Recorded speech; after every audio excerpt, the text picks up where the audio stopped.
on possible. She's like, oh, it's not that cold. We're live. Okay, thank you, Daphne. Good afternoon, everyone. Welcome to Senate Education. It's Friday, January 21st. We're going to spend some time. We have 4 witnesses to help us continue our path along pupil weighting, particularly related to English language learners and categorical aid versus weighting. We're then going to hear briefly an overview, I'd say, of the governor's budget address as it relates to our work, and then wrap it up with S211, continuing our work on creating the Vermont Teaching Career Study Committee and hearing from a number of different advocacy groups, I would say, around that represent teachers, principals, et cetera, around things that we might be able to do for teachers immediately, as well as make the career attractive going forward. So people want to continue and even more so be here in this state to teach. So appreciate our 4 witnesses coming in. We have probably about, I'd say, 10 to 15 minutes each. Well, we can go a little longer for some, maybe if others don't need to be as long, but we have until 2:30 for this discussion. So with that, Mark, tell me how to pronounce your last name. Schauber. Schauber. Mr. Schauber, thanks for being with us. You represent the Coalition for Vermont Student Equity. Ms. Not, is it Note? I know we've met. It's not. Not, okay. Unless right. you're in Italy, I think then it's Note. Yeah, but, okay, you know. yeah, okay. I'm trying to be, fancier than I actually am. So I don't know if you both want to go together or how you want to do this, but the floor is yours, Mr. Schauber. All right, thank you. Allison and I have separate testimony that covers slightly different topics. So, so thank you, Chair Campion, senators, for the opportunity to testify. Also, I really want to thank Daphne for fitting me in at the beginning of your hearing. I've got someplace I have to be at 2, so I really appreciate that. And also for Senator Hooker and Senator Perchlik, thank you for all the time that you spent this summer and effort that you put in on a task force. The work you've done is really appreciated. So thank you. As I said, my name is Mark Schauber. I'm the Executive Director of the Coalition for Vermont Student Equity. We are a nonprofit that was formed a little over a year ago by a group of Vermont school board directors out of frustration with a lack of progress on the implementation of the recommendations from the Pupil Weighting Factors Report. We currently have 25 member districts from disparate parts of Vermont. Our member districts range from small and rural, like Marlborough in the south and Troy in the north, to large and urban, like Burlington and Winooski in the west, and Windham southeast in the east. We have member districts from 11 counties, representing 80 cities and towns, and over 19,000 students. While most of our member districts are currently underweight, we do have some, such as my own hometown of Dover, Washington Central School District, and the Peacham School District, that are overweight. They've joined us because they believe that equity ultimately benefits everyone. Like yourselves, our members are passionate about education and devoted to making sure all of Vermont's children receive a quality education that we are morally and constitutionally required to provide. We are all volunteers and working for a shared goal of securing the promise made a quarter century ago by Brigham and Act 60, a truly equitable education funding formula.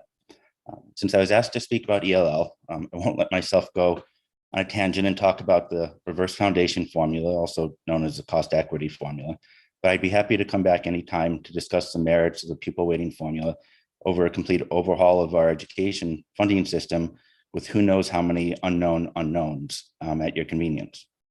Our existing pupil weighting formula is a fair and equitable formula when correct data, along with sophisticated math and statistics, which are way above my pay grade, are used to determine the factors and coefficients utilized. I'm here today to ask that you correct the formula and not reinvent the wheel.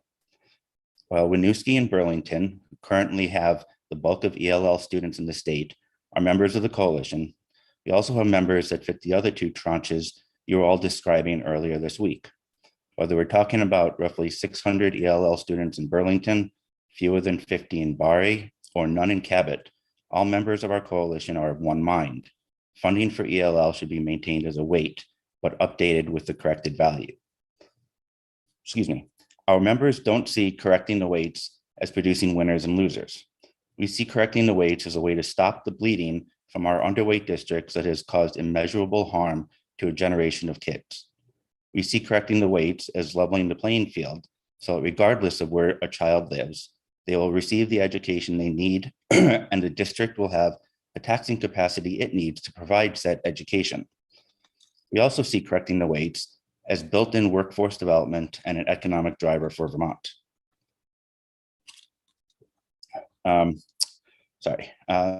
Vermont is not a one-size-all-fits state.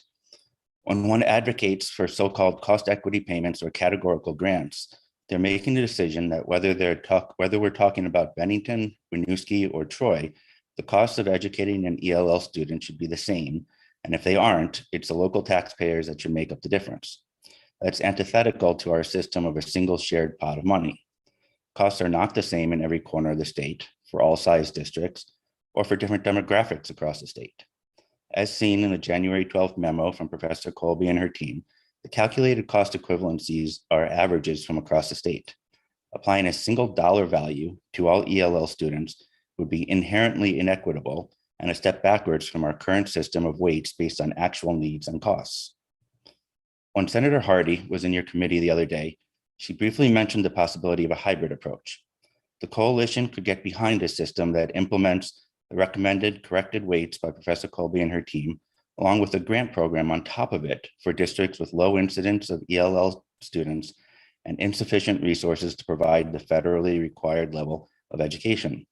Such a hybrid approach would satisfy concerns regarding greater funding needs for low incidence ELL districts, while also not adding work to our currently underweight, overworked, and understaffed business offices that would be required to apply for, manage, and report on grants in order to justify their spending. That said, as we read through Professor Colby's January 12th memo and started evaluating what the cost equivalency for ELL would mean to those of us on the ground, we noticed an interesting phenomenon. We'd ask that you consider that the weights may very well allow the necessary funding for low incidence ELL districts.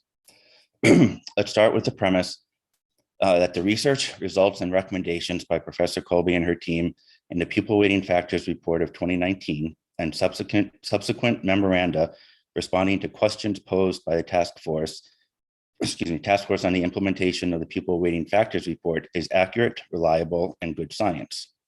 Table 1 of the January 12 memo gives us an ELL cost equivalency of $25,335. If we take my district, River Valley's Unified School District, as an example, with 3 ELL students, then under a grant program, assuming the empirically derived cost equivalencies were used, RVUSD would receive a grant for $76,000. Since the same data was used to derive the weights and the cost equivalencies, it would reason that under the weighting model, where recommended weights are implemented, RVUSD would also receive roughly $76,000. So I failed to see how a grant would provide districts with low incidence ELL with greater resources than the weights. Let's talk about the elephant in the room for a minute. Regardless of the intent, the proposal to change ELL from a weight to a grant and choosing a separate funding mechanism for ELL students from funding for all other students results in discrimination against ELL students on the basis of national origin and language.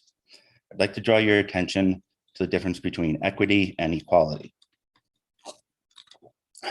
To quote Merriam-Webster Dictionary, equity is often related to justice or proportional fairness. Equality differs from equity in that it relates more to sameness or equal distribution. In society, equal treatment does not always produce an equitable result.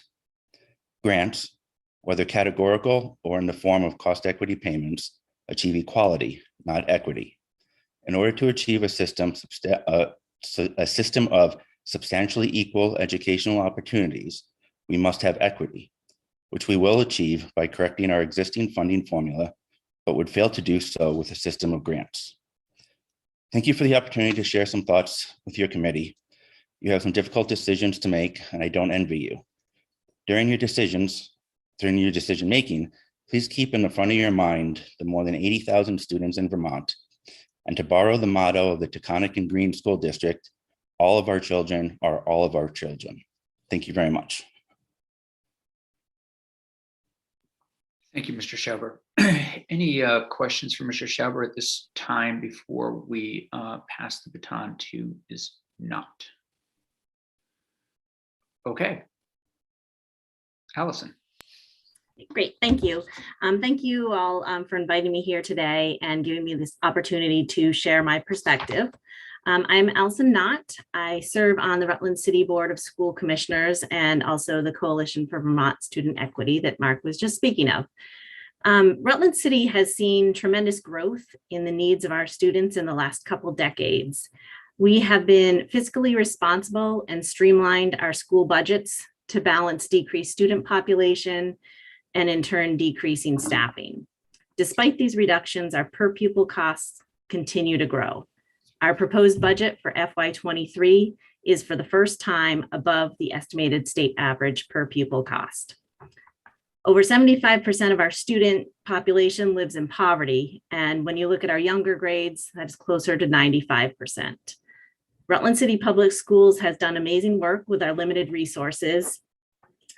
These resources have been stretched and are at the breaking point. The student needs are real, and being unable to meet children where they are at and provide meaningful support and education is causing harm. We need a system that will correct the inequities and not cause further harm. Rutland's population has dropped by 5,000 people. We recognize that refugee resettlement is a key part of revitalizing our city. Rutland is an approved refugee resettlement site. However, prior to resettlement being halted in 2016, Rutland welcomed only 3 Syrian families. Now we're poised to welcome around 100 Afghan allies. This means our school system is preparing to increase our ELL capacity and services. As we look to educate more ELL students, it is imperative that the funding be balanced through appropriate weighting rather than segregated categorical grant system. As we welcome our new neighbors, we shouldn't have to worry about creating an unfair burden to our school system. Categorical aid for ELL means the most diverse districts in Vermont are unable to make the same local spending decisions as less diverse and more affluent districts. Our city has supported our schools and budgets to the best of their abilities. To segregate funds and imply that less affluent communities like ours do not support their schools or represent the needs of the school community is insulting. While the intent may be that grants protect those districts and students, segregated funding ties the district's hands and is discrimination against students of varying national origin and native language. The first step to fixing inequities needs to be acknowledgement of the harm that was done. To brush that aside and make a judgment regarding how underweight districts spend their money is causing more harm.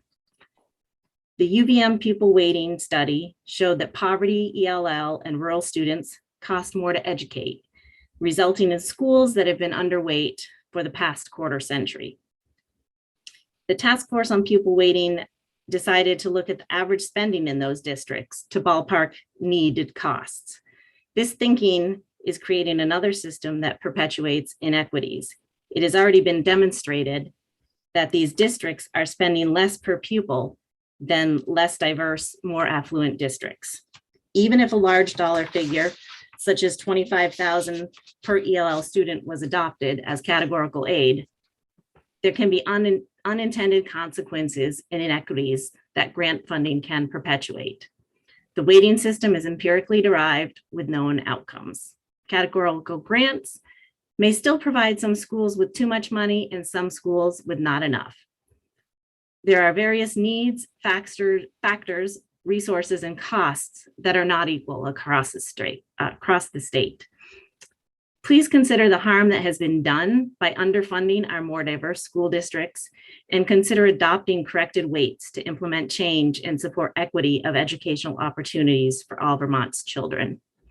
So thank you all for your attention to this important topic and your service to our state. Questions, excuse me, for Ms. Knott. Senator Hooker. Yeah, Allison, could you send your comments? I don't see them on our website, but it'd be nice to have them in writing, please. And I do have a question. You talk about unintended consequences. Can you name some? And maybe this is something that Dr. Colby or Mark would like to weigh in on as well. You know, when you talk about the unintended consequences of the grant system.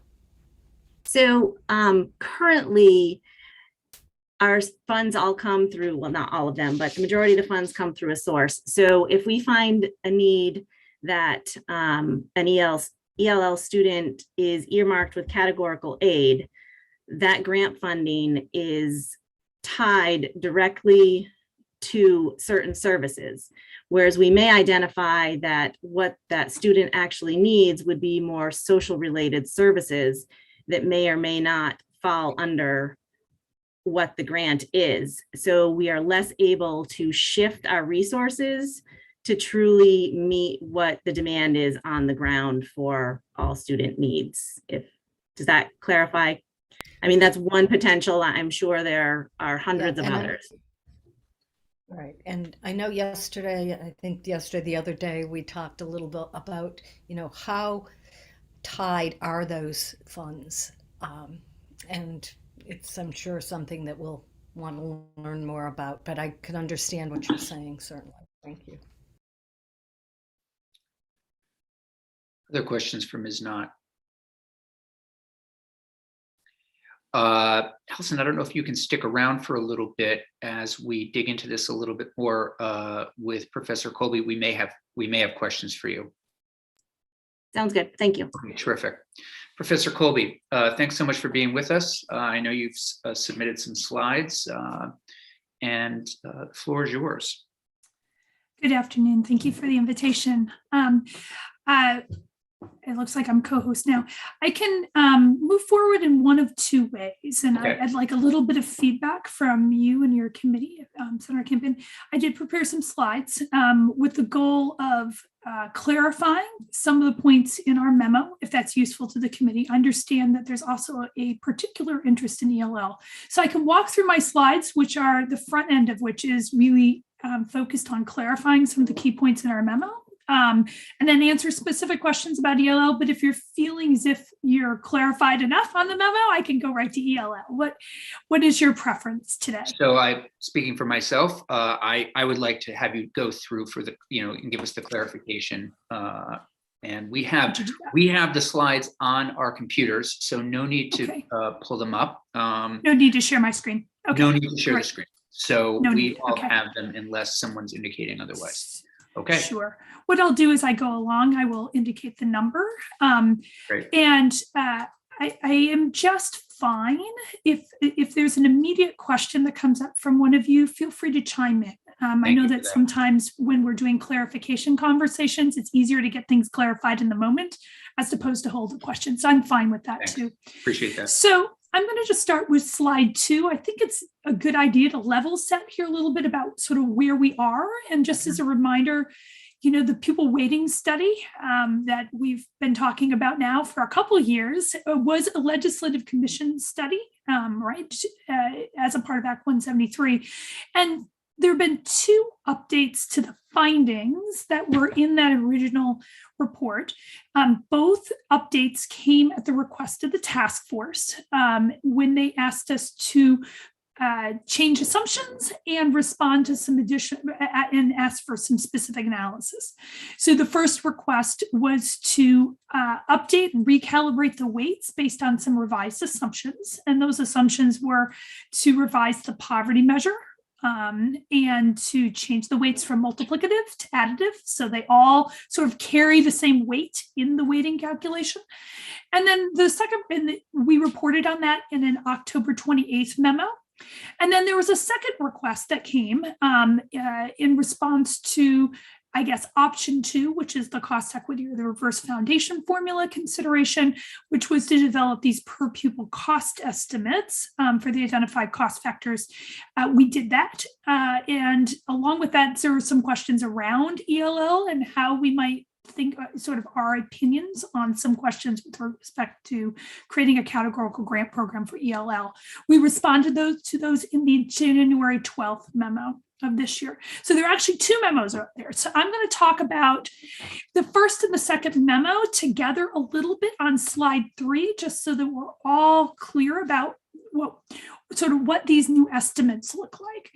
And so column 1 on slide 3 are the re-estimated weights, assuming that we have a different poverty measure than what we have now. And what was the big change to the poverty measure? And I think this is important to remember, is that our original poverty measure, the one that's in statute right now, relies on nutrition benefits. The data come not from the Agency of Education, they come from a different agency. And importantly, it counted in the poverty measure students who were ELL, right? So ELL students were automatically counted as impoverished or economically disadvantaged in the prior poverty calculation, or the one that's contained in statute, okay?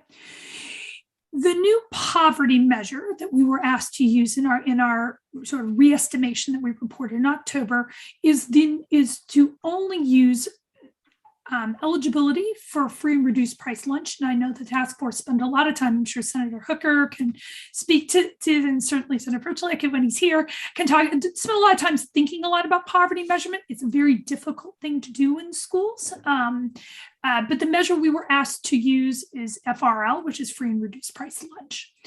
So just know that has implication for poverty, but that shift also had an implication for the ELL weight, because previously ELL were essentially double counted in the weighting, right? They were counted both in the count of students who are economically disadvantaged and then standalone. So when we re-estimated our weights, the poverty weight actually went down. And I know that was something that came up a lot in conversation about why is the poverty weight so high? We talked a lot about that last session. Part of the reason the poverty weight was so high was because we were using a very restrictive measure of poverty, right? So the much more severe economic disadvantage, but also because we were double counting ELL. So when we moved away from that, the poverty measure recalibrated. And I would say that this poverty weight, although it's very difficult for us to compare our weights versus other weights nationally, the magnitude looks quite familiar to what you might see in another state, which I think should bring all of you a good deal of comfort in that. But also the ELL weight went up. Why is that? That's because now we are capturing in the ELL weight the distinct disadvantages that a student who is an English language learner encounters in trying to achieve common outcomes. Okay, the rest of the weights were relatively unchanged. The other reason we saw those weights change at poverty and ELL is because we moved to an additive versus a multiplicative weight. And I'm happy to go through the math on that. The other two, so that's column 1. Column 2 and 3 are the per pupil dollar estimates that were derived from our models. What do these mean? These are essentially the average additional per pupil cost in dollars of sort of those additional costs of educating a student with a particular characteristic or educating students in a particular location or setting. Okay, so they're the same conceptually, they're the same thing with regard to cost differentials. One's in dollars, one's a weight, okay? We calibrated those two ways. One, we used the fiscal year 18 data. It's a few years since fiscal year 18. And then we simply escalated in column 3 those numbers using a 2% inflation rate for every year. Inflation's a little higher this year, so you might want to rethink that we used a conservative estimate, which was 2% annual. The last column, column 4, are the estimates, those same per pupil, those same dollar estimates that were estimated by JFO using a different methodology. And so those are the dollars, they're actually in the task force report. And so I just wanted everybody to understand sort of how these things all line up. And what you'll see is that our estimates were very close to the JFO's estimates, coming from 2 different methods, right? And that also gives us a good deal of confidence that we're triangulating around some stable numbers, okay? So just some context there, and I think this is helpful. I hope this is helpful in our conversation around ELL. So ELL, as you'll see for fiscal year 18, is $22,947. If we escalate that to fiscal year $23, that's $25,335. I will note that JFO did not create an estimate for ELL because in their policy proposal, ELL was not included in that analysis. Okay, so we can't compare it to JFO. I want to move on to slide 4. There are a couple things that I think we thought were really important to policymakers as they thought about these dollar estimates. And I will be very clear, and we say this in our memo, it is not that one proposal, it's not that a reverse foundation formula is not a viable policy proposal. Okay, so don't take anything I'm saying as this is not viable. But like with anything, and I think I've testified before this committee before, there's no such thing as a perfect funding formula. There are always trade-offs. And so what we wanted to do in our memo, and as good researchers, we want to make sure that we appropriately caveat our analysis. And you should take what I'm going to say as exactly that, not as a direct critique of option 1 or option 2 or some combination of those. Okay, they're coming out of the task force report. So some things you have to consider, and again, I think ELL is a great case study of all of these things, all right, is we have to think about the fact that these per pupil estimates represent the average additional cost for a particular cost factor in Vermont. ELL, it's the average, right? Well, that means that some districts may need to spend more or less to achieve the same average outcomes for students. Now, weights are an average too. Let's be clear, right? Like all those weights are average. The difference in how the weights operate as an average and the dollars operate as an average is that the weights are going to calibrate whatever the local spending decisions are. Right? So a locale, right? It's just recalibrating that decision at the average versus the dollars provide an average fixed grant amount. The second thing we have to remember is that when we do dollar estimates this way, that they are tied to a constant base spending amount, right? So when you have, right, our weights can kind of pivot. Right? They're constantly recalibrating on different bases, which is what we have in Vermont because we don't have a foundation formula, nor do we have a minimum threshold, and we have local control. So the base to which these dollars are tied is 9,218. And what is the 9,218? That's the average addition, that's the average spending level to achieve common outcomes without any other state or local categorical grant aid. It's not so much the dollar amount that matters, though. It's the idea that that whenever you move from a weight to these dollars, you have to make assumptions about the base to which it's being applied, okay? Which is an assumption we have to make. The last thing, and I already mentioned it, are the dollars of fiscal year 18. We certainly escalated those. And just keep in mind that the base, right? We also could recalibrate the base. We didn't. It's another way to think about it. But the dollars you're looking are fiscal year 18. So for slide 5, what does that mean in terms of thinking about how you, other policymakers, might use this information that we provide in the most recent memo and also the October 28th memo for making policy? There are a couple of things, and again, we're labeling design considerations, not pros and cons. I know there's been some conversation around it, but I think these are important design considerations. The first one I think we really have to sort of check in with ourselves on is local control. Unlike other states, we're not running a foundation formula where the state is dictating, and I use the word dictating intentionally, right? Dictating what is a minimum spending threshold or what is a foundation amount. We don't do that here.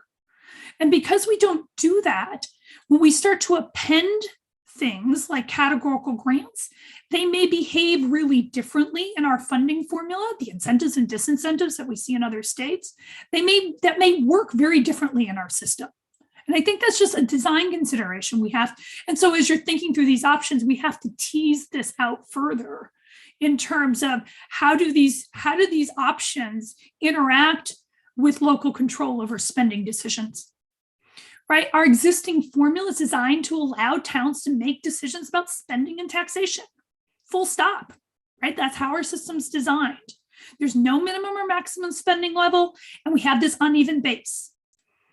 So when you're weighing sort of differences between weights and categorical funding, we have to think about like, how are these things going to interact with an unstable base and really big variation in local decisions and flexibility in local decisions around, right, how much they spend and what their tax rates are going to be. And I think it's worth noting that within our current system, that if the legislature was to adopt a local required minimum school tax in combination with, right, well-calibrated rates, we get to the same spot as the foundation formula in other states. Okay. The second set of design considerations, I'm moving on to slide 6, is we got to think about this proportionality issue. Okay, and this ties into local control and in the facts we're working with a different base, right? And so right, when we estimate average costs, right, the way we did, right, all districts, if you took these and put them in a categorical funding program, all districts would get the same thing, right?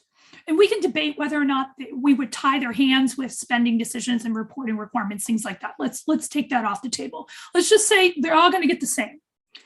It means that the effective value of that weight, of those dollars, is going to be proportionally different. So the cost adjustment, remember what we're trying to do here. These are not dollars for programs. This isn't arts education, for example. These are dollars that are intended to be cost adjustments, right, in our formula. And these dollars are going to adjust different ways. They're not going to adjust proportionally. The weights adjust proportionally, right? Because that's how they're applied, or proportion. So what that means is that the grants are not going to equalize costs as specified by school budgets, but rather they're going to offset some portion of the additional costs incurred by the districts. And for some districts, that offset might be above what they need to spend per pupil. And for some districts, it will be less than what they need to spend per pupil. So this extent of the offset is going to depend on district spending. So these are, right, when we move from a categorical grant from a weight to a categorical grant, we're not equalizing costs anymore. We're offsetting costs. That's a policy decision, right? That's something you have to decide. What are we trying to do here? Number 7, I always like using this term, the flypaper effect, dollars sticking, right? Like, so we've talked about that as something. I think we have to recognize that these average dollar amounts that we're talking about, without changes in statute and regulation, there's no way to ensure that districts, in fact, are going to spend the dollars for intended purposes. There's no way to do that. That's the same with weights, right? We're not, without sort of corresponding changes to statute, neither approach ties the hands of localities with respect to how they spend dollars. Okay. And right, if I may interrupt. So yeah, please. So I mean, again, it's just, I think, state the obvious. You can spend it on ELL students, you can spend it on these dollars on something else, whether it's a weight or the categorical grant is coming in. You could, unless you put guardrails on how people spend dollars, which is the next point, right? Mm-hmm. So oftentimes the categorical grants, and I've testified before this committee and others, that categorical grants are a good tool. We just have to think about them when they are the best fit, right? So categorical grants are good for specific and targeted purposes when we want accountability and monitoring. But if the minute you put guardrails on how those dollars are used, you introduce some administrative inefficiencies. And so that's a trade-off, right? Yep. The administrative inefficiencies might be worth it. Yep. Senator Chittenden. Yeah. jump in. Well, on this point, I'd like to understand if there's really a third option in the discussions here. So I get that if you with categorical grants where you tie strings to it, you're going to create those inefficiencies, and I don't support that at all. But it seems like if this were to go forward, is there not another model out there where, or something that we need to be considering where we can set standards, minimums, or we already have those, but to strengthen them so that each of our public schools out there have certain thresholds of services available to ELL students, and that in a way is not tying certain dollars, but it's ensuring that there's a standard equitable offering for all of these kids and their needs. Am I making any sense with that? You're making perfect sense. And so I'm gonna shift my hat here a little bit and just be transparent. I think most of you know I was appointed to the state board. And so I try to wear these two hats separately.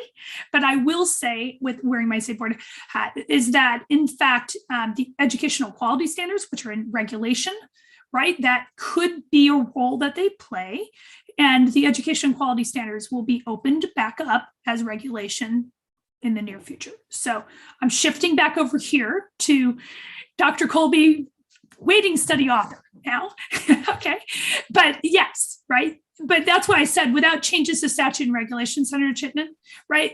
It's either they're both kind of in the same spot, right?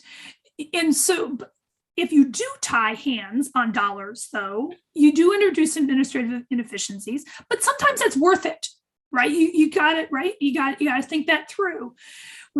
We're typically very careful about doing that when it comes to economically disadvantaged populations, because it can result in poverty shaming and things along those lines. And I am sure that that is not a desired outcome by anybody, right here. So, slide 8. I want to go back to average costs again, and just point out a sort of different take on average costs that I think needs to come in. I think ELL is a good example here again, is that when we have dollars going out, let's pretend that we're going to give everyone $20,000 per ELL student. And I intentionally put that a little lower than our estimate, okay? But the grant amount is $20,000. We know on average, right, from lots of research, that people will budget maximize. They're going to spend $20,000 on an ELL student. $20,000 may not be enough for some ELL students, right? That this becomes a really hard lift politically in some localities to try to spend above that threshold, doesn't it? And in other districts, that $20,000 may be too much, but you got $20,000, you're going to spend $20,000. There is a risk, and this again is something that we have to think about in our design of policy. There is a risk that this can create new kinds of inequity and opportunity within classes of students. So the opportunities to learn for students who are ELL in one place might look really different than the students over here. Now we have that already, but the goal is to not have that, right? And so we wouldn't want to Professor do Colby, something. can you just say, sorry, and I do apologize for interrupting. Just can you say a little bit more about that? How that would look? Sure. Yeah. Sure. And again, this can be a trade-off that we have with weights too, right? This is a design consideration as you're thinking about a formula in general. Right. But it's a little bit more concrete to understand with a grant, right? So if I give a district $20,000, okay, and that's my line item. Everybody knows in the school board that's $20,000 what we're going to get with the state. The behavior, right? The behavioral economics says that on average, people are going to spend $20,000 per ELL student. Well, what happens when on average, some ELL students in a particular district have higher costs? Well, then $20,000, if that influences the spending level decision, right? Then we're going to have some districts systematically spending too little because of the signal they're getting from the grant amount. Whereas other districts who might not need to spend $20,000 per pupil for ELL students are getting a signal that they should be spending at $20,000, and they need not. And so what they do is they overspend. They may provide more resources, more opportunities than a student over here might get. Now, can that happen in a way? Absolutely. But the assumption we have in our current system, our entire system right now is predicated on the fact that localities will decide to spend at the optimal level for students based on their assessment of need. Now, to Senator Chipman's point, that happens when we have a strong set of regulations in place that sort of set standards and say this is what they should be. So let's presume we have good standards around that for a minute, right? The risk with a categorical program is that if school districts, right, through sort of a behavioral economic lens, all spend $20,000, you could actually really widen gaps in significant ways. It doesn't mean it's going to happen. A design consideration. It could be something that you can make policy around, right, to specifically address. And again, that's why I said I'm not poking holes at a proposition here. What I'm doing is saying, if these are things you have to think about, right, as you're working through this. Right, but you are hopefully can tell us, I mean, which reliable isn't going to be maybe the right word, but which of these proposals will allow us to, will give students, or more likely give students, the opportunities and direct and the resources, you know what I'm saying? I mean, which I appreciate, yeah, they all could have holes poked in them, but in your opinion, it sounds like the weighting is going to give greater reliability, consistency.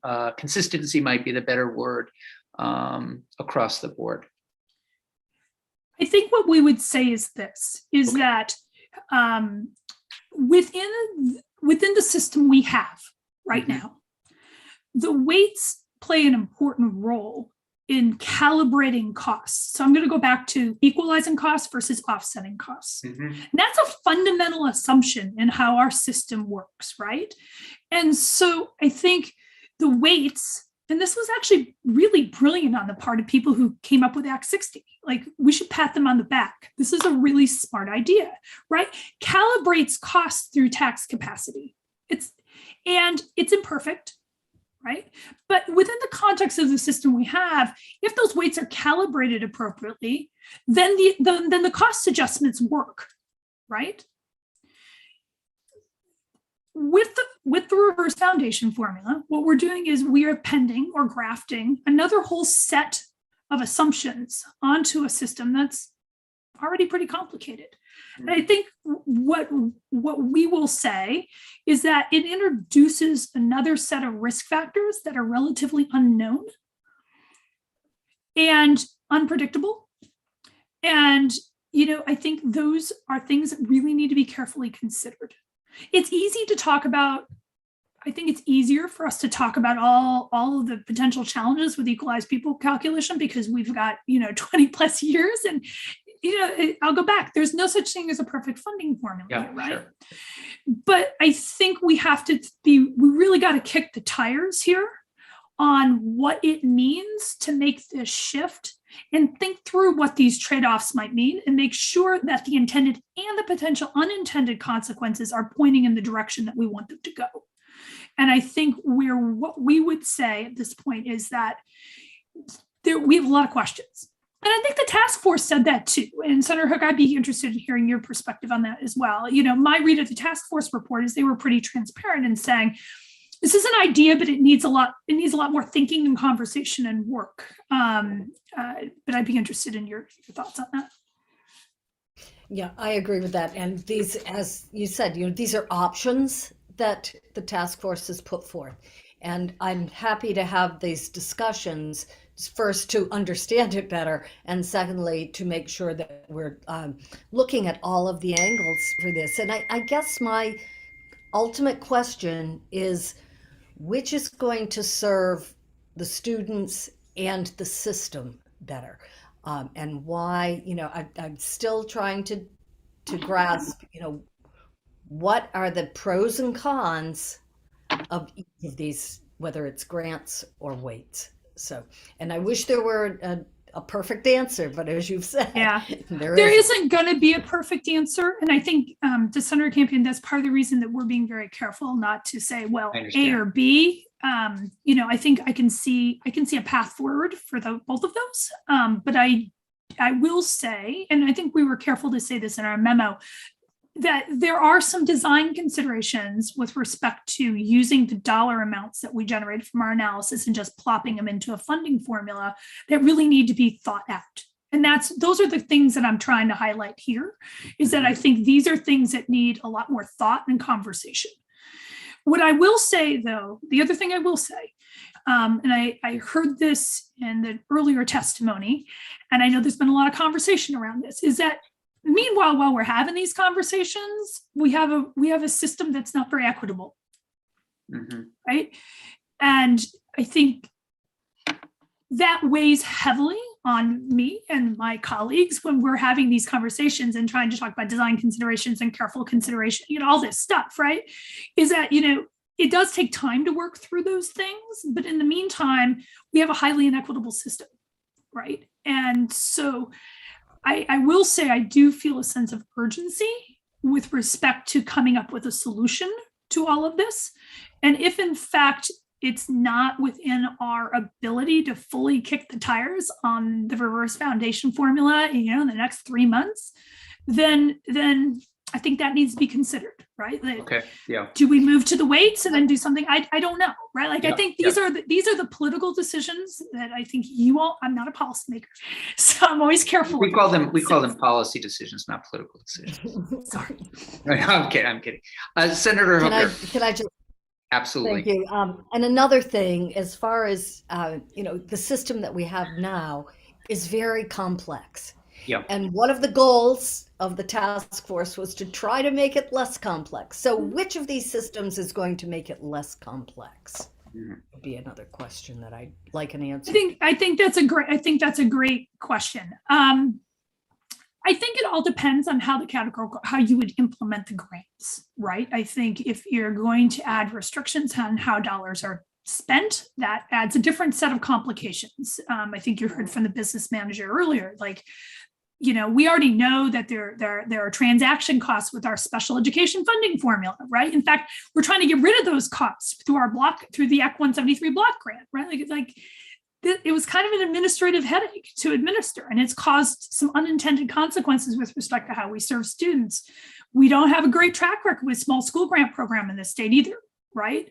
Both in terms of administrative efficiency, but also politics. And I think the one thing that is not on this slide, but was in my testimony to the task force that concerns me, is that whenever we put line items out there for categorical grants, those dollars, right, that dollar amount becomes obvious and it becomes something that you can tinker with.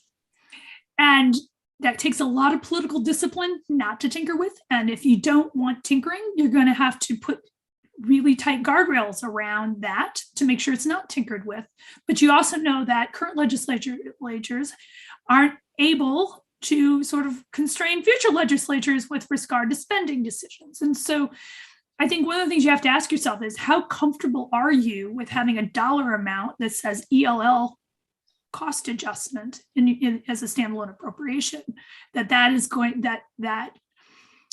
going to be politically tinkered with at some point? I think that's just a realistic question we have to ask ourselves.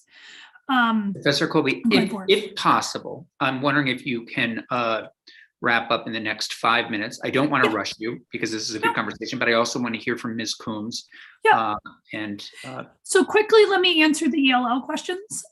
So on slide 9, the question was posed by the task force: what is the right amount for categorical aid for ELL? The answer is there is no right amount, because all we can do is give you an average, right? But the average would be in fiscal year $18 to $22,947, but acknowledging that some districts may need to spend more or less.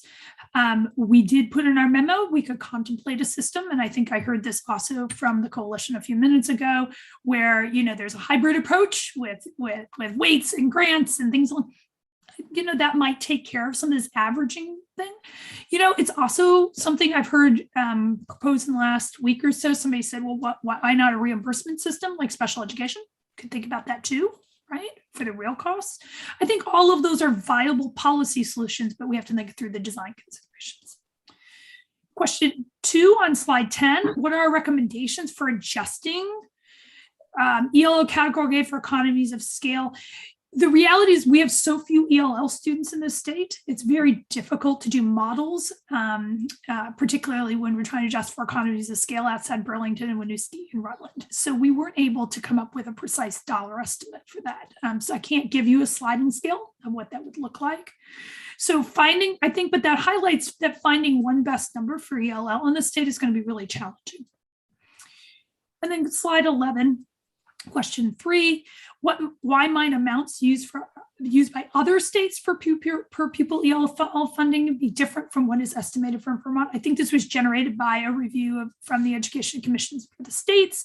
It sort of listed all the grant amounts, and our grant amount that we predicted, which is around the 23,000 is much higher than some states. And I think our response to that is threefold. One, there's a lot of variability in both the weights and the grants. Most of the ELL grants these days are politically derived, not empirically derived. In fact, we point in our memo to a very specific study to actually summarize and examine that question. And we also need to point out that a good number of states don't even adjust for ELL, even though they should, right? That they just had politically decided not to. So I think it's really hard to make comparisons to other states. And then we also have the Vermont context, which is the Vermont context. The dollars we estimated are valid and reliable estimates of the average per pupil cost for ELL students in Vermont schools. So less than 5 minutes. Terrific. Very helpful. Appreciate the conversation. There are very few guarantees I can make, but I guarantee we're going to see you again. Happy to. I'm happy to stay on and answer questions. If that would be helpful. I think Senator Lyons has a question. Senator Lyons. Senator Lyons.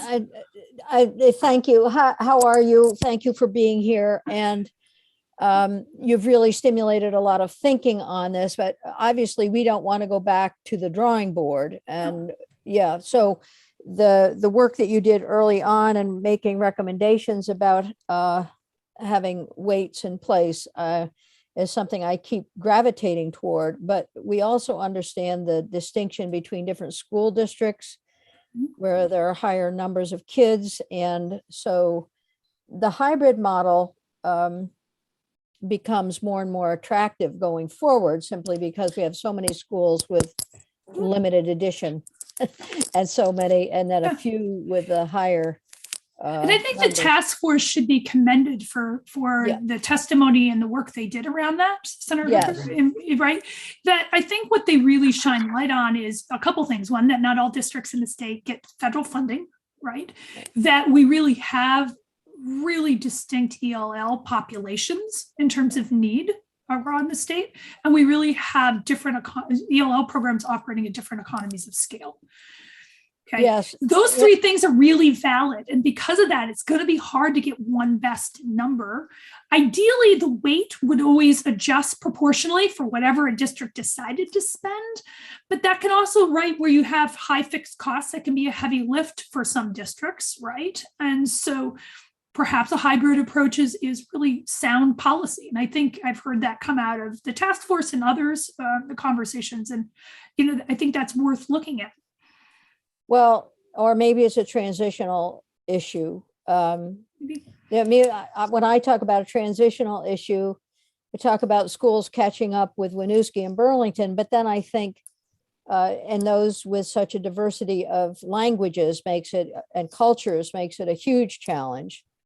And I think of states where there's a more uniform ELL need, and that the uniformity becomes everyone is speaking dual linguistic. So we're never going to be a state of 79 or 49 languages across our population, but we need to accommodate schools in the meantime.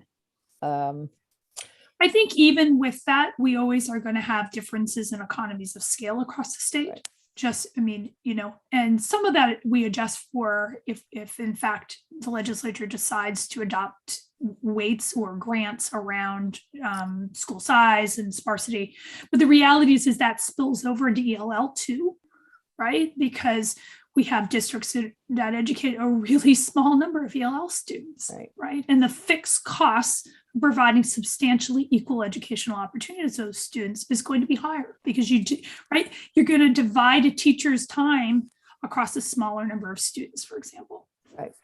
It's almost if every teacher had some ability to teach every ELL student, we wouldn't be in this fix. So then you need to take that back to UVM's educational program. We have a brand new That's a joke. multilingual education program run by Dr. Reyes. It's coming online and it's a terrific program. I see Senator Jitten nodding his head. It's excellent. So but we can say the same as special education too, right? And Absolutely. I think teachers are doing a really good job out there and they are really working hard right now. So I'm a little reluctant to add more to teachers' plates at the moment. None of us want to do that. Thank you. Thank you. Any other final questions for Dr. Colby before we shift to Ms. Coombs? And then Deputy Secretary Boucher, we're just running a little late. Anything else for Professor Colby? Okay, Professor Colby, thank you very much. I know I appreciate you coming in, the conversation, and some of us individually may reach out to you with questions and some guidance. So thank you for now. Thank you for the invitation, and everybody be well and stay warm, okay? Okay. Thank you. I'll stay on until the end of the testimony in case. Okay, thanks so much. Ms. Coombs, apologize for the late start. Really appreciate you sticking with us. Great to see you. The floor is yours. Thank you. Thank you for the invitation to come today. And I don't have expertise in the how of things, why things should be funded a certain way, but I'd like to just provide for you a little information on some things that go into the background of why ELs have needs that do necessitate extra funding. So Sure. I believe that you have slides that I had created. So I'll just kind of talk through those if that's okay. So some Great. considerations with EL students are the proficiency level that they come in with. They can be anywhere on a WIDA scale. WIDA is our consortium that we use from a 1 to a 6. And the proficiency level determines the level of services that are required during their school day. So they can have anything from a newcomer program to what we have students on monitor status, where we just check in with teachers occasionally. So there's a wide range of services that are happening. And I work in WSESU, which is a low incident population of ELLs. However, we are looking at a resettlement, and we have had 100 Afghan refugees assigned to the Brattleboro area. We just met the first students that we'll be getting yesterday, so we're pretty excited about that. So there's a lot of work that's been going into preparing for that, both preparing our mainstream students and preparing for the extra needs that this population will be bringing to our district. A lot of work that we do might be outside the realm of what might be considered EL education, but those all factor into what our programming looks like. So a lot of emphasis on family engagement. For our district, that falls under the realm of our ELL teachers, whereas in some other districts with larger populations, they have other support staff that also help with that. So I think that speaks to some of the differences in funding and needs, like the professor was saying. If a teacher is in a district or in a school where there's 3 students, one at each of 3 grade levels, the time required is still there for those students. The cost is going to look like a lot less if they're in a school with 3 grade levels of students, but there are 5 students at each of those grade levels, and they can be grouped, so the service times are affected. We spend a lot of time on family engagement in our district. trying to help with parents understanding communications that are sent out from the school, helping them to feel comfortable with attending events at the school when it's not COVID. And also just during COVID, we've spent a lot of time just trying to clarify expectations around quarantine and when there's a positive case in the classroom, what that means. And just a lot of time really just trying to help parents and families feel a part of our school community. Some typical things that we do in an ESL class or ELL class. Our instruction is focused on 4 domains with listening, speaking, reading, and writing. And within those domains, we focus on different content areas. And what we do is we try to collaborate with their mainstream classroom teachers so that we're supporting content that they're going to be having in those classes as well. We also work with things like cultural orientation. If students are new to our area, just helping them understand why things might be a bit different than what they're used to. We also tend to support students with homework because that's something that can often prove difficult for our families to support at home. We also do some push-in support, and that looks like helping to provide scaffolds and supports for the students to access the content equitably.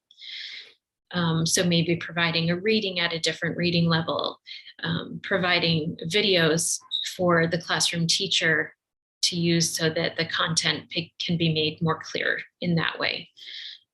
Also providing scaffolds and supports for students so that they can really accurately reflect their understanding of the content, even though that might not be through a more traditional means that the rest of the students are using.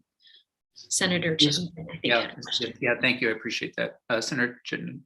If I may ask a question in relation to what you're presenting here while Professor Colby is here, and by no means am I trying to go back to the drawing board, but I'm curious if in your efforts and discussions within the ELL student category, is there a distinction in the costs related to high school versus middle school versus elementary school that was noticeable enough to have considered possible alternative weights for the age group of the ELL student? Good question. Great question. We do not have a sufficient sample size in the state to estimate at that level. The other thing we considered is that there are different gradients of ELL, right? And the Agency of Education keeps information on the extent to which English, your knowledge of English. And so we can kind of get its severity, if you want to think of it in that way, in terms of the problem is we really don't have enough data to do that either. So again, we're back to the average cost challenge.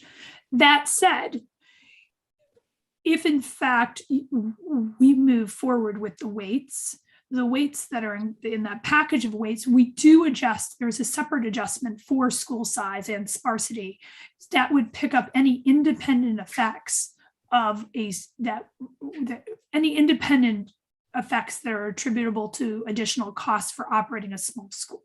So I don't know, that's probably a less than satisfying answer, but I think that's where we are in this state right now. Ms. Coombs. So basically that's what I wanted to share, just some considerations that might not sort of be as apparent when you think about ELL support and the work that we're doing with families and with our students. I don't know if anyone has questions. Hopefully that was helpful. It was helpful. It was helpful. It really was. It gave us a good idea of really closer to on the ground, which is terrific. It's just it's a pleasure to work with the people and the families that we work with. They're really. No, and we appreciate the work. Senator Hooker, question for Ms. Coombs. Thanks, Ms. Coombs, for being here.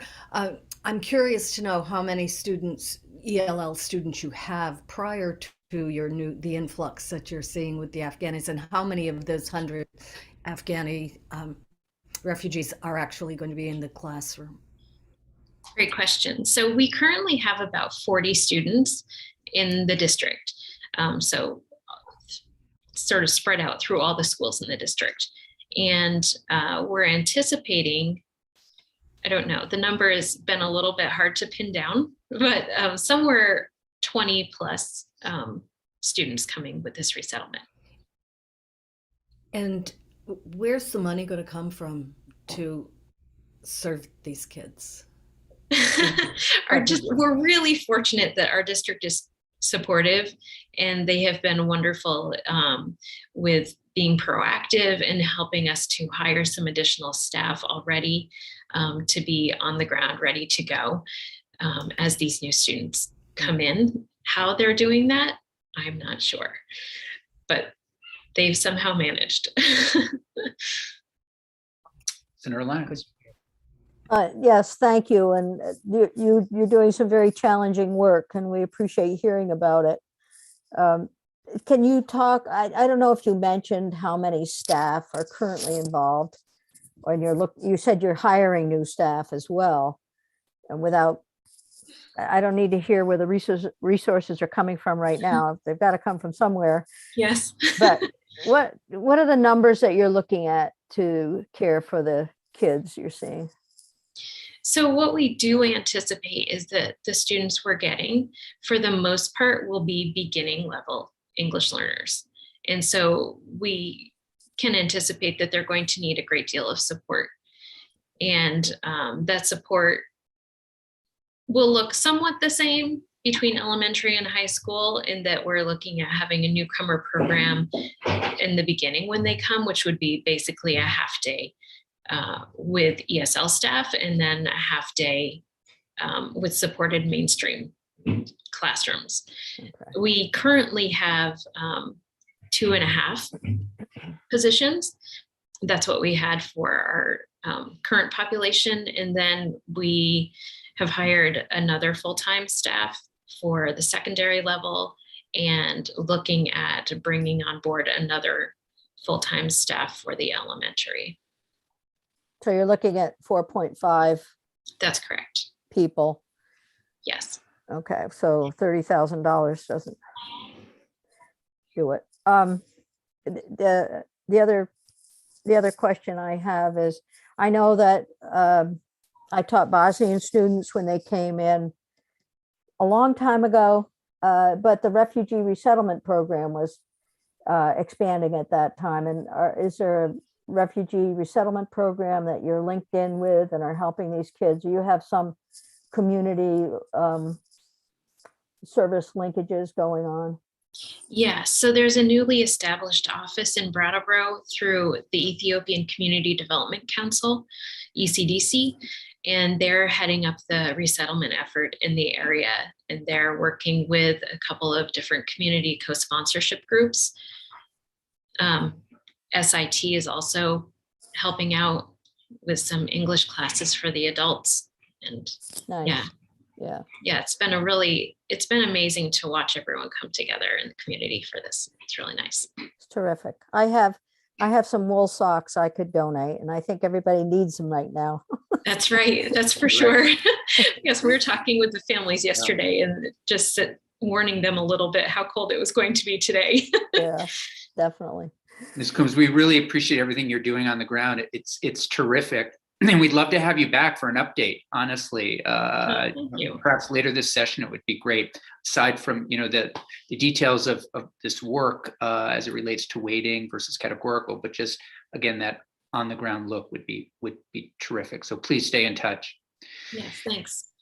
Committee, we're going to thank you to all the witnesses. We are going to shift now to hearing from Dr. Boucher, Deputy Secretary of Education, but let's just take a 5-minute break, clear our heads, come back at 2:45, and then we'll just push through and hopefully be done today by about 4:15, 4:30.